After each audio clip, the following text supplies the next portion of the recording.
생각을 바꾸면 수익이 보인다. 역발상 투자의 문현진 멘토입니다.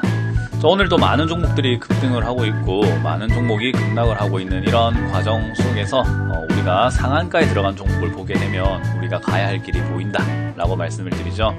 오늘도 많은 종목들이 급등을 하고 있는데 바로 살펴보도록 하고요.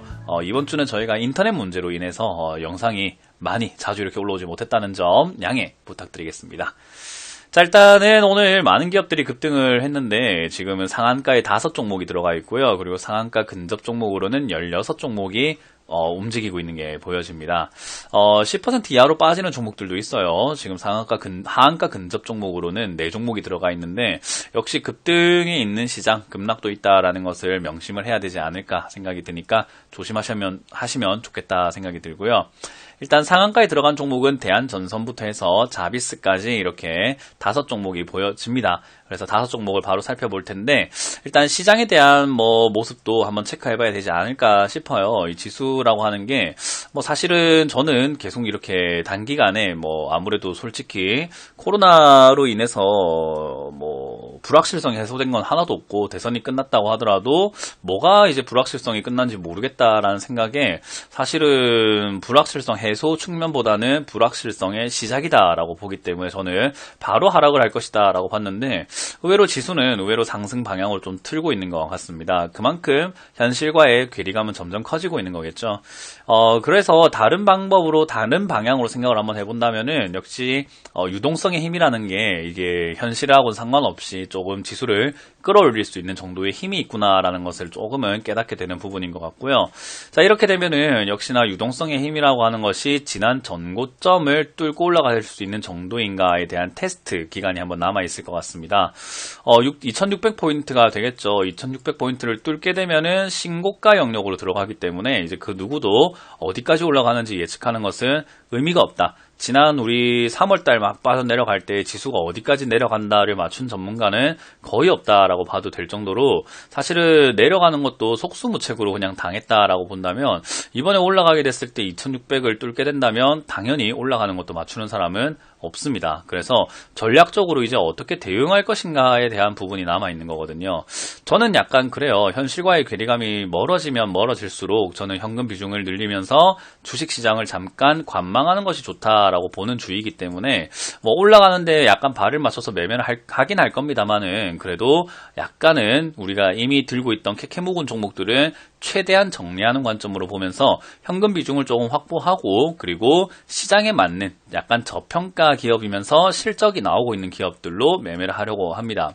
그래서 적극적인 매매보다는 조금 안전한 매매를 통해서 수익을 내는 것이 옳다라고 생각이 들고 테마주 따라 붙는 것보다는 역시 실적 기반과 부채 비율이라든지 기업의 재무제표를 조금 건전성을 보시고 투자하는 것이 저는 옳다라고 보니까요.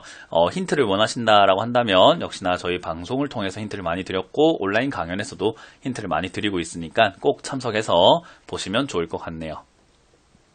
자, 그러면 오늘 이제 상한가 들어간 종목을 바로 살펴볼 텐데요.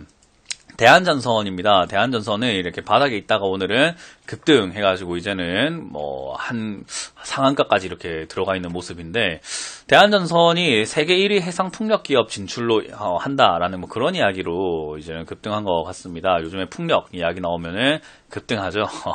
그래서 기업들도 이제 그걸 알고 있으니까 나도 풍력하는데 그리고 나도 풍력할 건데 라는 뉴스로 그리고 그런 분위기로 계속 꼬시고 있는 분위기가 보여집니다. 그래서 무조건적인 매수보다는 역시나 들고 있는 분들께서 탈출할 수 있는 그런 시기로 보시는 게 좀 좋을 것 같고요. 역시나 이런 종목을 미리 사서 들고 있어야 되는 것이 이제 와서 비싸게 따라 붙겠다라고 하는 것은 저는 옳은 투자 방법은 아닌 것 같습니다. 그래서 그런 부분에서 역시나 한 번 더 슈팅이 나올 수는 있을 것 같아요. 그래서 1,400원대까지의 한번 큰 흐름 나올 수 있지만 오늘 상한가가 유지가 된다면 가능하고요.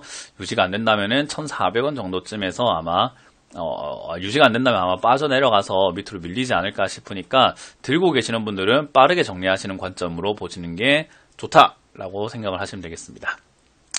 자, 그리고 인프라웨어 쪽입니다. 인프라웨어가 오늘은 상한가에 들어가 있는데 인프라웨어는 예전부터 모바일 백신이라든지 모바일 게임 그리고 보안, 검증 이런 보안 쪽으로 엮여 있는 종목이라고 보시면 좋을 것 같아요.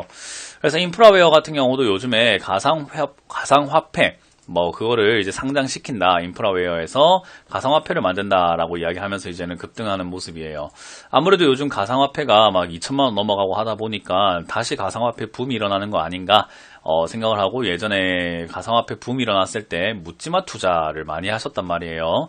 그래서 그때도 가상화폐 거래소에 지분이 있다 하면 상한가, 가상화폐 만든다 하면 상한가, 가상화폐 만들어 볼까 하면 상한가, 가상화폐 내가 어제 구경 한번 했어 하면 상한가, 내 가상화폐라는 거 잘 모르겠는데 하면 상한가. 뭐 가상화폐만 나오면 상한가가 갔었어요. 이제 그런 시기처럼 또 다시 그런 묻지마 투자의 형태가 나오는 것은 아닌지 좀 잘 알아보고 투자해야 되는 것은 아닌가, 그렇게 생각이 들고요. 가상화폐라고 하는 것이 사실 화폐로서 인정을 받을지 안 받을지는 미지수지만은 저는 개인적으로 화폐의 가치로서 인정받기는 조금 어려울 것이다 라고 생각을 해요. 아무래도 통제가 안 되기 때문이죠. 그래서 이제 그런 부분들이 미국에서 중앙은행에서 만든다, 또는 중국 중앙은행이 만든다, 뭐 이런 이야기로 나오고 있는 것 같은데, 좀 더 지켜봐야 되는 부분이 아닌가 싶습니다. 그래서 조심스럽게 저는 가상화폐 붐에 너무 편입하시는 것보다는 이렇게 급등했을 때 따라 붙지 마시고, 가상화폐 관련주는 아직까지 올라오지 않은 종목들도 의외로 많이 있습니다. 그리고 가상화폐라고 하는 것은 전부 다 보안을 기반으로 하고 있기 때문에 이 보안 관련주에 관심 가지시는 건 어떨까? 블록체인 관련주로 관심 가져보시는 것은 어떨까? 블록체인 관련주 중에서 이제 좀 탄탄하고 안전하고, 제가 아까 말씀드렸던 것처럼 지수가 떨어지더라도 괜찮은 기업은 무엇일까라고 한다면 저는 삼성이라는 이름이 붙어있는 삼성 SDS 쪽이 좋다라고 봅니다. 아무래도 실적 부분에서 아무도 부정할 수 없을 정도로 실적은 꾸준히 8천억대, 7천억대 잘 내고 있는 기업이기도 하고요. 그리고 역시 IT 서비스뿐만 아니라 보안, 솔루션, 클라우드, 그리고 블록체인까지 하고 있는 기업이기 때문에 저는 여러분들께서 좀 대형주 중에서 탄탄한 기업은 없을까라고 생각해서 투자 방향을 정하신다면, 너무 중소형주 쪽으로 눈을 돌리시는 것보다는 지금은 경제가 많이 위험하니까 중소형주는 내년에 혹시나 잘못되면 관리 종목이나 상장 폐지나 정지 이런 것들 당할 수 있는 거잖아요. 그래서 그런 부분 좀 조심하자라고 생각을 하니까 SDS와 같은 이런 기업들도 아직 올라오진 않았지만 좋다라는 이야기 드려보도록 할게요. 자, 그리고 오늘 종근당 바이오도 급등을 했습니다. 전형적인 N자 반등의 형태라고 보시면 되고요. 종근당 바이오도 지금은 껑충 뛰어서 상한가에 들어가 있어서 아무래도 이제 CMO라든지 원료의약품 이런 쪽으로 급등하는 것 같습니다. 백신이 나오게 되면 어디서 만들까라는 이야기가 많이 나오고 있어요. 백신이 나오게 되면은 화이자라든지 모더나에서 다 만들 수는 없지 않느냐. 그렇기 때문에 한국에 위탁 생산을 맡길 수도 있다. 그런 기대감들 때문에 이렇게 종근당과 또는 뭐 삼성 바이오로직스, 여러 SK 케미칼 이런 기업들이 급등하는 것 같습니다.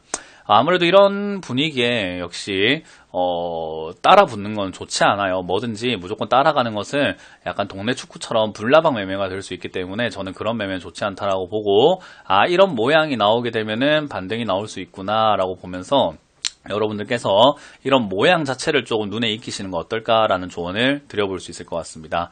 그래서 지금은 종근당 바이오도 제 생각에는 상한가 들어갔으니 슈팅이 더 나올 수 있다. 6만원까지는 올라갈 수 있지만 더 큰 상승 노리는 것은 약간 욕심이다라고 보여집니다.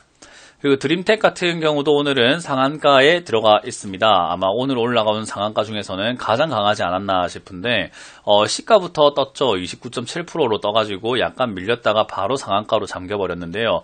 다른 종목들에 비해서는 아침에 일찍 잠긴 거니까 제일 강한 상한가가 되겠죠. 왜 올라갔는가 했더니 신속진단 전자코 솔루션이라고 하는 진단 키트를 만들었다라고 하네요. 그래서 코로나 진단이 가능한 솔루션이 있다 라고 하면서 급등을 했는데, 진단키트 관련주가 저는 많이 밀려 있는데 많은 분들께서 걱정을 하실 거예요. 시젠 같은 경우도 많이 빠졌다, 수젠텍 너무 많이 빠졌다, 랩지노믹스 너무 많이 빠졌다 라고 하시는데, 저는 진단키트 다시 뛰어오른다 라고 봅니다. 그렇기 때문에 들고 있는 분들 너무 낙심하지 마시고, 지금 드림텍과 같이 진단키트 관련주들 다시 한번 올라갈 수 있다라는 거, 뭐 이렇게 개별 테마가 아니더라도 뭔가의 유동성이라든지 흐름, 그리고 백신에 대한 기대감이 살짝 꺼지는 그 시기에 살짝 올라갈 수 있으니까요.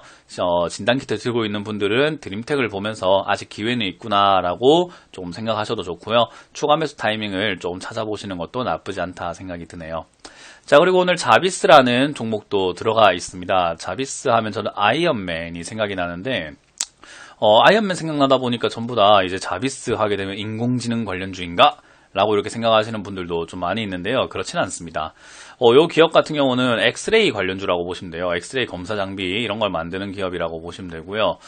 이 자비스가 그러면 오늘 왜 올라왔을까라고 한다면 사실 저가 메리트가 있었다라고 일단은 생각이 들고요. 아무래도 바닥을 기어다니고 있었으니까 요즘에 급등한 종목이 워낙 많아서 거기서 매도가 진행됐으면 싼 것 좀 사야죠. 그래서 이런 종목 쪽으로 관심이 좀 들어오지 않았나 생각이 들고 반도체 핵심 공정 검사 장비를 개발했다라고 합니다. 그 말은 반도체 소재, 부품, 장비 중에서 장비에 해당되는 기업이 된 거죠. 그래서 이제 그런 부분들이 또 이렇게 주가를 끌어올리는 역할을 좀 한 거 아닌가 생각이 들고 그렇게 됐을 때 역시나 이 종목도 뭐 엄청 오랫동안 하락을 했거나 횡보했던 종목도 아니고 관심 가졌던 종목은 아니기 때문에 더 큰 상승은 힘들 것이다. 그래서 전고점 언저리 2,700원대에서 매도 목표가를 잡으시는 거 어떨까 싶습니다. 아무래도 이게 상장된 지는 얼마 되지 않았다 보니까 그렇게 오랫동안 물려 계시는 분들은 없겠지만 고생하셨던 분들은 이제는 좀 본전이라든지 수익권에서 매도하시는 타이밍으로 보시는 게 좋을 것 같고 뭐 더 올라가겠지 나 더 엄청나게 수익 볼 거야 하시는 것보단 정리하시고 더 올라갈 수 있는 종목으로 다시 또 올라갈 수 있는 종목으로 조금 이동하시는 거 어떨까라는 조언을 드려보도록 할게요. 자, 그 외에도 많은 기업들이 급등합니다. 알서포트라든지 또는 종근당 그리고 뭐 경보제약, 줌인터넷과 같은 이런 기업들 올라오는데 역시나 코로나 확산세가 조금 증가하다 보니까 줌인터넷처럼 화상회의라든지 알서포트처럼 화상회의 이런 쪽도 올라오고 광고 기업들 올라오는 것 같고요. 그런 기업들이 올라올 때 역시 여러분들 너무 엄청나게 수익을 봐야지라고 하시는 것보다는 적당히 내가 너무 고가에 샀으니까 적당하게 단기 관점으로 보고 매도하시는 것은 어떨까라는 조언을 드려보겠습니다. 자, 이렇게 오늘 역발상 투자 시간을 마쳐보도록 하겠습니다. 다들 수고가 많으셨고요. 다음 시간에 만나 뵙겠습니다. 지금까지 역발상 투자의 문현진 멘토였습니다. 고맙습니다.